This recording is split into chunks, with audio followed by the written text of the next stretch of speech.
वालेकुम गाइस, ये view short lecture जहां हम आज आप लोगों को माइक्रो इकोनॉमिक्स 402 के 14 लेक्चर का सेकंड पार्ट बताएंगे। रिस्क प्रीमियम क्या होता है? Risk premium is the amount of the money, ये अमाउंट होती है मनी की that risk averse person who pay to avoiding taking risk.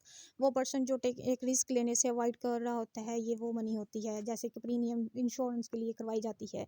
Risk premium एक सिनेरियो देखते हैं कि जैसे एक पर्सन है, उसके पास प्रोबेबिलिटी 0.5 है और रनिंग 30,000 है, और प्रोबेबिलिटी हमारे उसके पास 5 है, जबकि अर्निंग 10,000 है।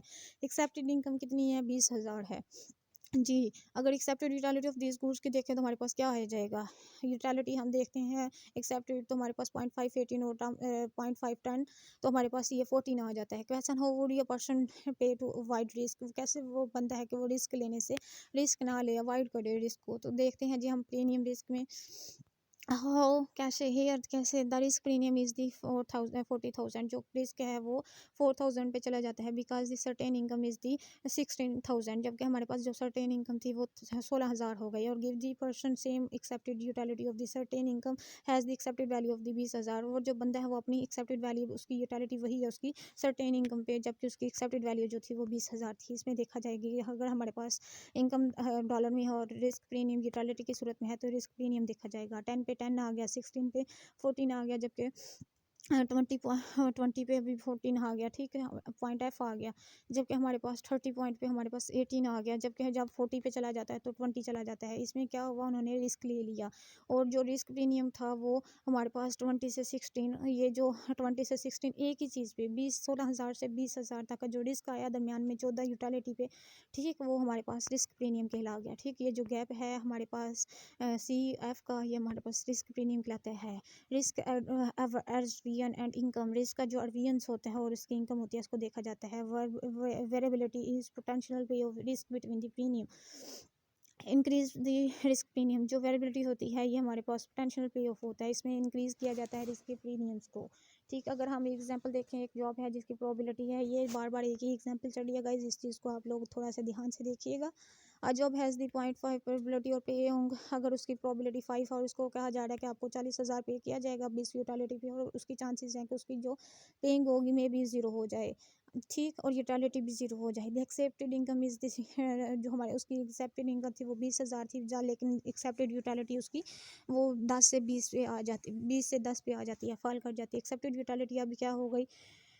अच्छा जी, ये दूसरा सिनेरियो, पहले सिनेरियो में तो बताया गया तो या तो ज़्यादा हो जाएगी या फिर 10 पे आ जाएगी, लेकिन यहाँ तो बहुत ज़्यादा हो जाएगी या फिर बिल्कुल 0 पे चली जाएगी। ये इस सिनेरियो में फ़र्क है। एक्सेप्टेड यूटिलिटी के हम देखें तो 0.5 को यूटिलिटी को उन्होंने डॉलर के साथ मल्टीप्लाई किया है, जबकि 0.5 यूटिलिटी को उन्होंने 40,000 के साथ मल्टीप्लाई किया है। जब 5 को उन्होंने मल्टीप्लाई किया तो हमारे पास 20 आ गया, और टोटल हमारे पास वैल्यू 10 आ गई। दस टेन, जो हमारे पास इनकम आई $20,000 की, हैज़ द यूटिलिटी 16, 20,000 पे यूटिलिटी 16 थी। If a person is required to take the new position, अगर एक बंदा है वो नई पोजीशन करना चाह रहा है, तो the utility with fall bye 6, तो उसको क्या करना पड़ेगा, अपनी यूटिलिटीज में 6 यूनिट निकाल देने पड़ेंगे। दैट इज प्रीमियम, अगर वो रिस्क प्रीमियम 10,000 है, they would be willing to the 10,000 of the 20, वो 10,000 की बजाय 20 करना पड़ रहा है, एंड द सेम, और उसकी जो यूटिलिटी है वो सेम है, तो फिर उसकी जॉब जो है वो रिस्की बन जाएगी। Therefore it be said, इसलिए कहा जाता है कि ग्रेटर दी वेरिएबिलिटी, अगर हमारे पास वेरिएबिलिटी ग्रेटर होगी तो हमारे पास रिस्क भी ज़्यादा होगा।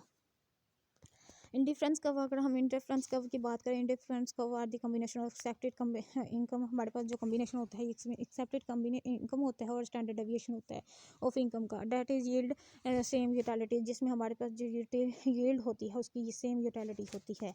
अगर हम बात करें रिस्क एवर्जन और इंडिफरेंस कव की, तो हमारे पास देखें जी यूटिलिटी हाईली रिस्क एवर्स, हमारे पास है an increase in the standard deviation, जैसे हमारे पास स्टैंडर्ड डेविएशन इंक्रीज होगा, require large increasing the income of maintain satisfaction, जैसे ही हमारे पास इनकम इंक्रीज होगी, हमारा स्टैंडर्ड डेविएशन इंक्रीज होगा, वैसे ही हम चाहेंगे कि अपनी सेटिस्फेक्शन के लिए हमारी इनकम इंक्रीज हो जाए। जैसे यूटिलिटी 1 है, यूटिलिटी 2 है, यूटिलिटी 3 है, तो ये एक्सेप्टेड इनकम पे यूटिलिटी चीज़ें खरीद रही हैं, तो इसलिए अगर यूटिलिटी ज़्यादा होगी तो इनकम भी ज़्यादा होगी। एक्सेप्टेड इनकम में अगर स्लाइटली रिस्क एडवर्स, अगर रिस्क एडवर्स जो स्लाइटली आ जाए, large increase in standard deviation, अगर स्टैंडर्ड डेविएशन में इंक्रीज जो है वो बढ़ जाए ज़्यादा, रिक्वायर्ड या स्मॉल इंक्रीज इनकम, और इनकम में स्मॉल इंक्रीज हो तो ये मेंटेन सेटिस्फेक्शन, तो हम अपने लेवल को क्या करेंगे, सेटिस्फेक्शन करेंगे। ये देखें ये ऊपर की तरफ जा रही है, या ये स्लाइटली थोड़ा सा डाउनवर्ड है, ठीक। तो इसको देखा जाता है यूटिलिटी 1, यूटिलिटी 2, यूटिलिटी 3 को। अगर बिज़नेस के हम लोग एग्जेक्टिव्स को देखें और चॉइस दी रिस्क को देखें, तो हमारे पास एग्जांपल आ जाती है स्टडी ऑफ दी। जैसे कि स्टडी करते हैं 464 एग्जेक्टिव की फाउंड, जिन्होंने 20% जो हमारे पास वर्ल्ड रिस्क नेचुरल था, जबकि 40% जो थे हमारे पास रिस्क टेकर थे, 20% जो थे वो रिस्क एडवाइज़र थे, और 20% थे ना जिन्होंने कोई रिस्पॉन्स नहीं किया था। ये बिज़नेस के एडवर्टाइज एग्जेक्टिव थे जिनका एक स्टडी की गई, जिन पे those who likely risk situation, risk situation, जो रिस्क सिचुएशन को लाइक करते हैं, पसंद करते हैं, did so when lose were involve, तो उनके ज़्यादा वो लॉसेस में भी इन्वॉल्व हो जाते हैं। जो रिस्क को करते हैं प्रेफर, उनको उनमें लॉसेस भी होता है ना, नुकसान भी होता है। वन रिस्क इन्वॉल्व गेन और दी सेम, जैसे रिस्क होता है फ़ायदा भी होता है। एग्जैक्टिव अडॉप्टेड उन फॉर लेस रिस्की सिचुएशन, जो एग्जेक्टिव होते हैं ना वो कम रिस्की सिचुएशन को अडॉप्ट करते हैं। The executive made substantial effort to reduce the और eliminate risk by the delaying decisions and collecting for information, जो एग्जेक्टिव होते हैं वो सब्सटेंशियल एफर्ट्स करते हैं ताकि काम रिड्यूस कर सकें या एलिमिनेट कर सकें रिस्क को ख़त्म कर सकें और डिसीजन ले सकें बहुत ज़्यादा इंफॉर्मेशन को इकट्ठा करके। गाइज यहाँ हमारा 14 लेक्चर का सेकंड पार्ट मुकम्मल होता है। अगर आप लोगों को कोई भी क्यूरीज है तो आप कमेंट सेक्शन में पूछें, इंशाल्लाह वी विल रिप्लाई सून। अल्लाह हाफिज़।